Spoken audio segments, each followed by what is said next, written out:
آثارخانه ملی جمهوری تاجیکستان مؤسسه علمی فرهنگی است که در آن تاریخ و فرهنگ و مدنیت خلق تاجیک شروع از دوران عصر سنگ تا زمان صاحب استقلالی انعکاس گردیده است. سلام عرض میکنیم بینندگان گرامی. این نوبت طریق برنامه همراه با شما سیر خواهیم کرد در یکی از تالارهای آثارخانه ملی که در آن پرره هنرهای مردمی نیاگانمان انعکاس گردیده است. در این سیر ما را همراه باشید.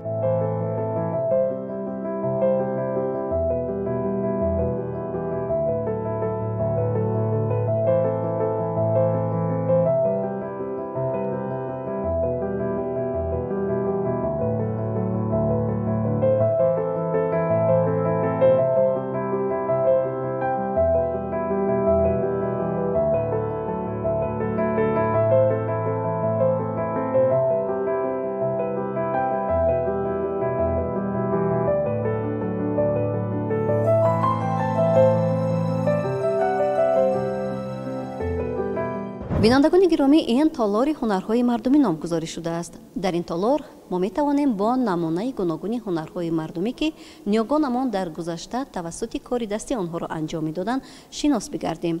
یکی از این گوشه ها به هنر چرمگری بخشیده شده است و در این گوشه نزدیک به 50 نمونه گوناگون اشیاهایی که از چرم ساخته شده اند پیشنهادی تماشابین گردانیده شده است. در این سیر ما را همراه باشید تا با هنرهای نیاگانمان از نزدیک آشنا بگردید.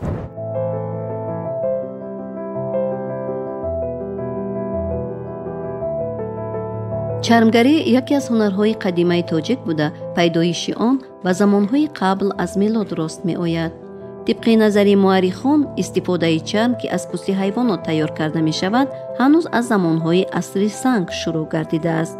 یعنی در این دوره اولین آدمان زمان ابتدایی لباسهای خش را از پوست حیوانات آماده می کردند که آن خصوصیتی از سردی ایمن نگاه داشتن را داشته است. طبق داستانهای شاهنامه در زمان حکمرانی شاه جمشید که مردم به بر کردن لباس را می آموزند، لباسهایشان را از چرم تیار می کردند. همین گونه هنر چرمگری دوره به دوره رشد می نماید.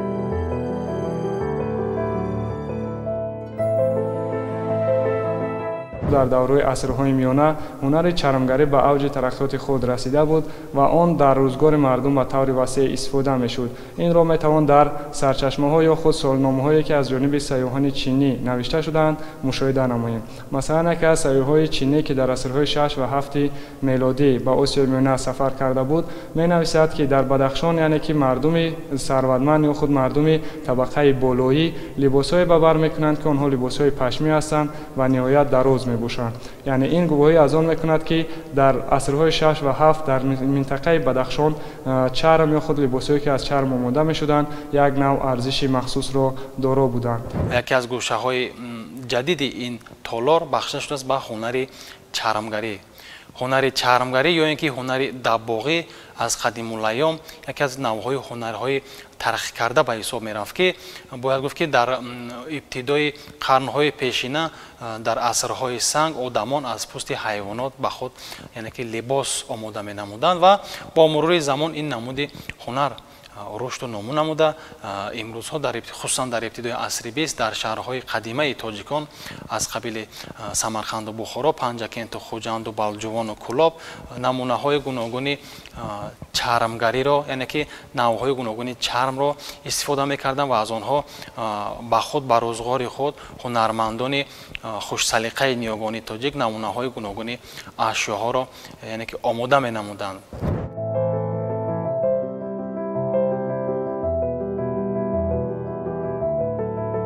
در این گوشه یک قطار اشیاهایی را می تواندید که همگی از چرم ساخته شده اند. نیاگانمان این قبیل اشیاها را در روزگار به طور وسیع استفاده می نمودند. از قبیل پای افزال، تسمه ها، پیشدامن آهنگران، جوزدان و یا همیان برای گرفتن سکه ها، نمونه های گوناگون قمچین و یا تسمه برای بستن زین در بالای اسب، نقطه، اوزنگو و یا لجام برای اسب و مرکب ها، رویکش زین و امثال اینها.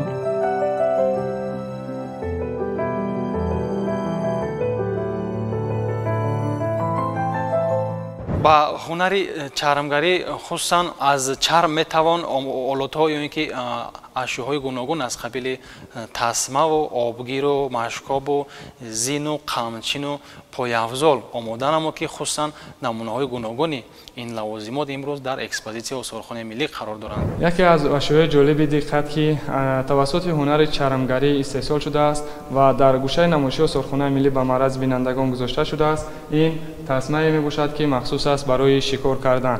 дар асарҳои мардумшиносон мушоҳида карда мешавад ки ин тасмаҳоро бештар шикорчиён дар фасли зимистон истифода мекарданд ва дар онҳо яъне ки ҷуздонҳои алоҳида аст ки онҳо барои гирифтани лавозимоти шикорчӣ истифода карда мешуданд. масалан дар ин ҷо баъзе аз ҷуздонҳое ҳастанд ки аз шохи ҳайвонот омода шудаанд ки онҳо ҳастанд барои гирифтани латтаи боравған омехташуда истифода мешуд ки барои тоза кардани камон шикорчиёнро истифода мекард. инчунин тасмачҳое ҳастанд ки онҳо бевосита аз чарм омода шуданд ва инҳоро шикорчиён барои гирифтани тир, порух ва дигар лавозимотҳое ки дар шикор ба онҳо лозим аст истифода мекарданд.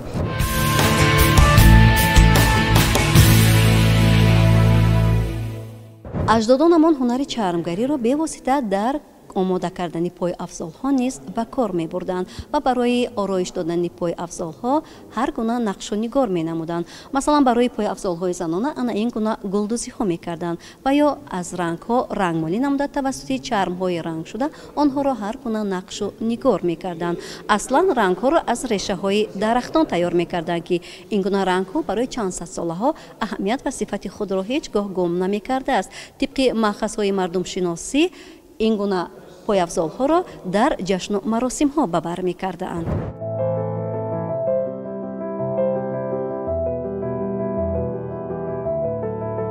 дар баробари ҳамаи ин дар ин гӯша қолабҳои пойафзолро метавон дид ки аз чӯб омода шудаанд. яъне дар ин гуна қолабҳои чӯбин ҳунармандон чармҳоро шакл дароварда пойафзол месохтаанд ки ин анъана то асрҳои 19 ва 20 ба мушоҳида мерасид.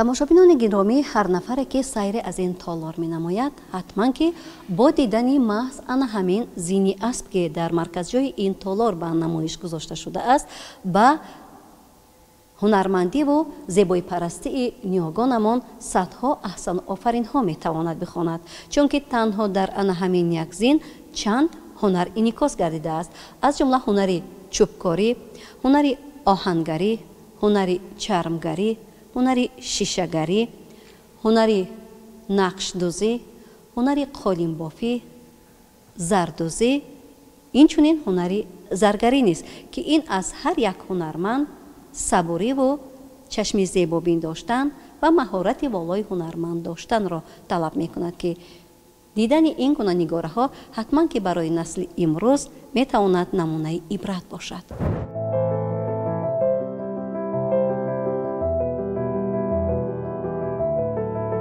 ин лавозимот бошад хурҷин номгузорӣ шудааст. хурҷинҳоро барои асп ва ё маркабҳо дар шаклҳои гуногун тайёр мекардаанд.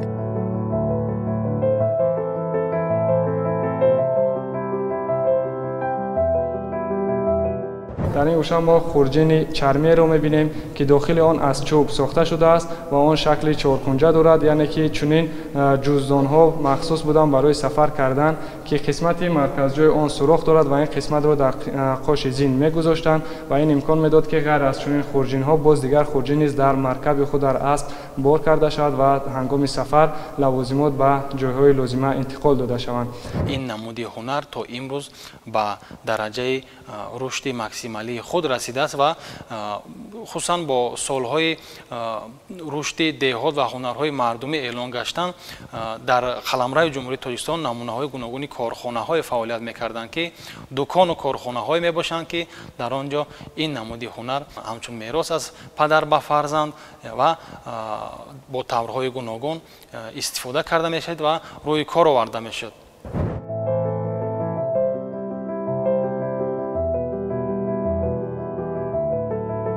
осорхона маконе аст ки ҳамарӯза тамошобинони зиёди дохилӣ ва сайёҳон аз он дидан менамоянд ва бо завқу хоҳиши баланд таваҷҷӯҳ ба ҳар як толор, гӯшаҳо ва экспонатҳои осорхона мекунанд. аксари тамошобинон ҳангоми сайр дар толорҳои осорхона ёди замони бачагиву давраи наврасии хеш мекунанд ки замоне ин гуна ашёҳоро дар рӯзгорашон истифода кардаанд.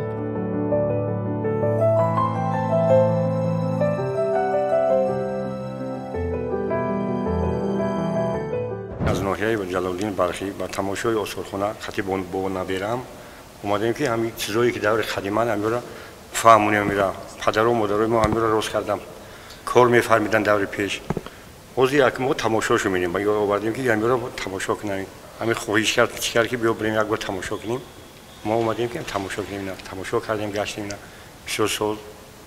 чӣ таъссуроте аз дидани нигораҳои осорхона ба худ бардоштед? як ҷаҳон таъссурот бар чӣ кардем за давраи ҷавоним ба ёдам омад фаҳмондем ҳамёро ба наберам ки ҳамин чизоро давраи пеш ҳамин одамон мепӯшиданд мо бобоамон ҳозир дидем тараққиёт шидаст патенкаи чӣ мулоимак мепӯшиданд ӯ давраи пеш чизои сахт будан набуд яке бояд ташаккур кунад ба чӣ давлати пешравӣ калонсоло бо хеле наберошон биёранд тамошо ба ҳамин осорхона ӯ як таъссуроте мебардоранд аз ҳамин тамошошон ва гузашташон ёд менанд гузаштаи бобоёшон гузаштаи ёра шинос мешаванд. чизое ки дар таърих дар китоби таърих хонда будем дар мактаб мо имрӯз дар осорхона дидем ин чизоҳоро. ман хеле хурсанд шудам ки бо ҳамроҳи бобоям дар осорхона имрӯз будем. дар экспозитсияи толори мардумшиносии осорхонаи миллӣ намунаҳои гуногуни ашёҳое ки аз чарм омода гаштанд яъне ки ба тамошо гузошта шуданд ва бояд гуфт ки ин намудҳои олотҳои чармӣ хусусан бо методҳои гуногун яъне ки бо вобастаи харидорӣ дар натиҷаи коҳишҳои бостоншиносӣ ва дар натиҷаи ҳамчун туҳфа ба осорхонаи миллӣ ба фонди осорхонаи миллӣ яъне ки пешниҳод карда шудааст ки дар ин ҷо намунаҳои гуногун барои тамошобинон ҳар рӯз яъне ки тавассути сайрҳои осорхонавӣ муаррифӣ карда мешавад.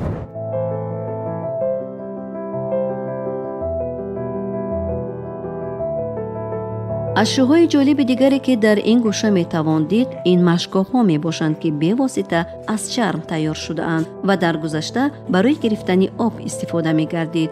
ин гуна ашё ва ё машкобҳои чарминро бештар ҳангоми ба сафар ва ё ба шикор баромадан бо худ мегирифтаанд.